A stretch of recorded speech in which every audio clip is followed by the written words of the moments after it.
So you say you'll need a bigger team. And what's the hardest part about having a clothing line for you? Really, when I'm making, when I'm looking for a new design, if people would like it or not, because I don't be knowing. Oh, so how do you deal with those, or have you ever had those designs where you feel like people didn't really react to, and how do you deal with it? I try something else. I wouldn't even put it out. Oh, you would. So you do? Do you have a testing system? You feel like how does your testing system look like? I come up with something, and I put like for people to vote on it on my regular page. But now there's more people following my clothing line page, so I could put it on there too. People being tuned on my clothing line page. And how do you feel like is marketing an easy task for you as a business, or is it a hard task? And then how do you approach it? I think it's easy. I think it's easy because I could post something on my story and stuff will sell fast. I never really paid for like a promotion, but I know that'll be good. But it's moving quick through off my page, right, off the store. And what's your goal for Millionaire Vibes? Like, what is your ultimate goal for Millionaire Vibes? To get in I want it to be big, but I want to get into a store. So you want to have a designer store, like Neiman Marcus. Oh, okay. So the goal is to get it in the designer store. Yeah. And what lessons have being in business taught you? Like how do you manage being in business? You gotta learn in business. I say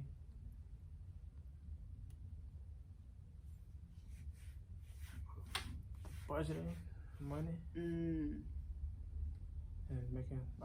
making sure you make profit. Okay, so is that something that you've had to learn over the floor, or like how you say you studied other designers, or do you have people you look up to that help you manage your finance for business? I look up to people, but when I first started, I wasn't I was really spending money, but making it back, not profiting. And then how do you feel like a newbie, because I think that's a common thing that a lot of people don't talk about business. How does a newbie avoid that, or do you feel like it's avoidable? No, it's avoidable. It's avoidable. And how do you avoid it? Really just, I say,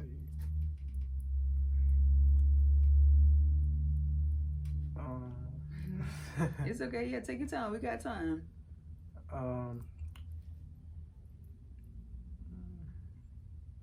think it's avoidable. I say doing research about stuff. Oh.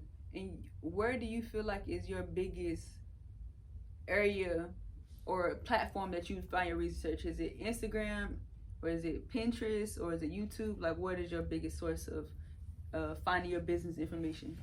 Instagram. Instagram? And how long have you been on Instagram? Probably for like 13, 14 years. What, 14 years? So you feel like it has prepared you to be able to manage the business?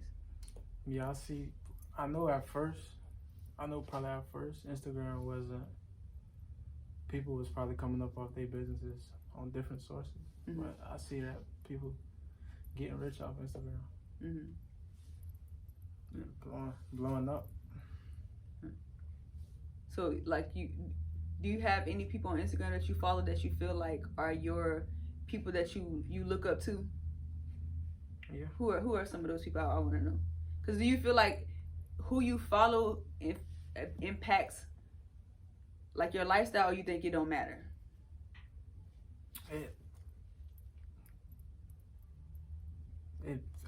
It's both, kind of, because you could look up to somebody.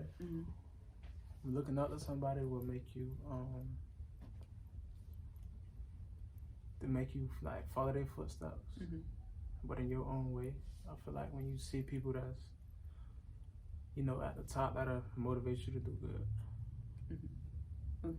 And you mentioned how networking has played a part, because I've seen that you have had a few celebrities, local, international, or global celebrities in your Millionaire Vibes. Can you tell us those people and then how that networking happened? I got. You want me to tell you all the names? Yeah, you can say the names if you feel comfortable saying the names. One is Byron Pringle. Okay, Byron, home team. Oh, home team is from Tampa, Florida. Isaiah Rogers, Mickens from the Bucks, and D Delaney from the Bucks. And I saw you had Tom G, who came on the show. So you had Tom G. And then how do you feel like that process? Was it like people help you network, or did you feel like you networked it yourself to be able to get in those situations? I networked myself, just DMing them, just showing them the brand, and telling them about it. And do you feel like that's a part of taking initiative, or do you feel like you was afraid to do it before? I was afraid to do it before. Because people with a lot of following, it's a 50% chance they're going to text you back. But if the message stand out, they'll text you back. Or if it look good. And then how did you overcome it? Because I know you did say that you felt like you wasn't confident enough to do it. What made you start doing it? When my clothes start selling. When they start selling, people start. Really, yeah, when they start my new logo, actually. Your new logo. And is this the new logo? No, this ain't the logo. Okay, it's the big M. Oh, okay. Yeah. And then I want to touch on this because I feel that a lot of new entrepreneurs, we are online. We are, and you are online, but I feel like you do a lot of hand-to-hand. So what do you feel like you have learned doing hand-to-hand sales with people? Like, what is something you learned about customer service and dealing with people hand-to-hand? Dealing with people hand-to-hand, you could show them the quality. You could show them how to, what the shirts look like, what the shorts look like. And, versus, sending it and they might not like it. You can get their opinion right then. Yeah. So is that a lot of how you move? Because I see you change designs really quickly, and that's admiring of like how rapidly or how many different designs. So you do it based on how people respond to it right in front of you. Yeah, how people respond to it. But I think you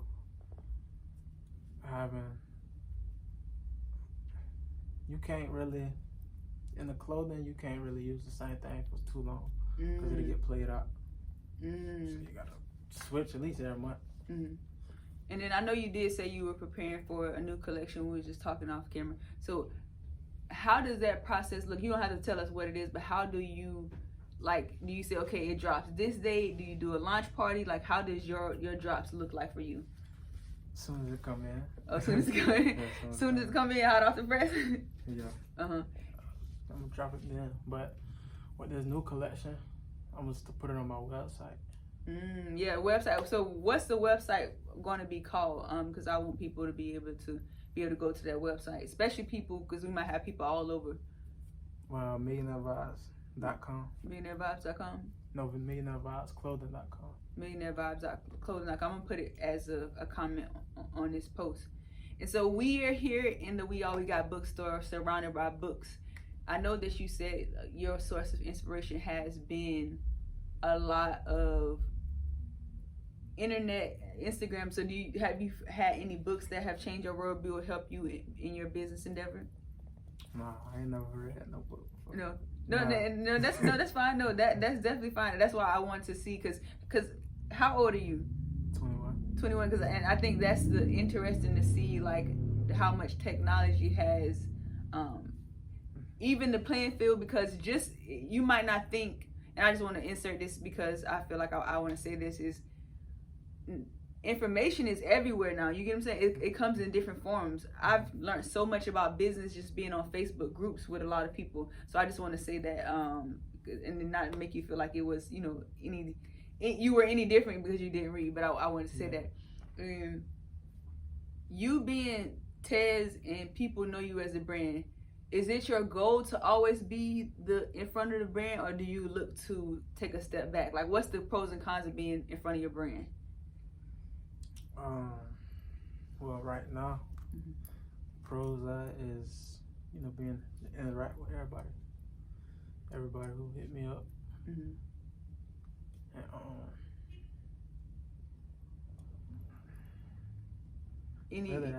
any cons you feel that there's any cons of being a part of your brand? Do you feel like there's any cons of being the face of your brand?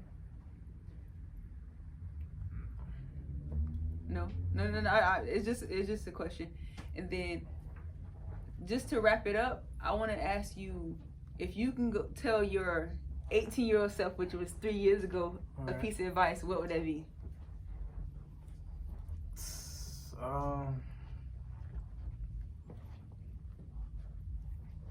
That'll be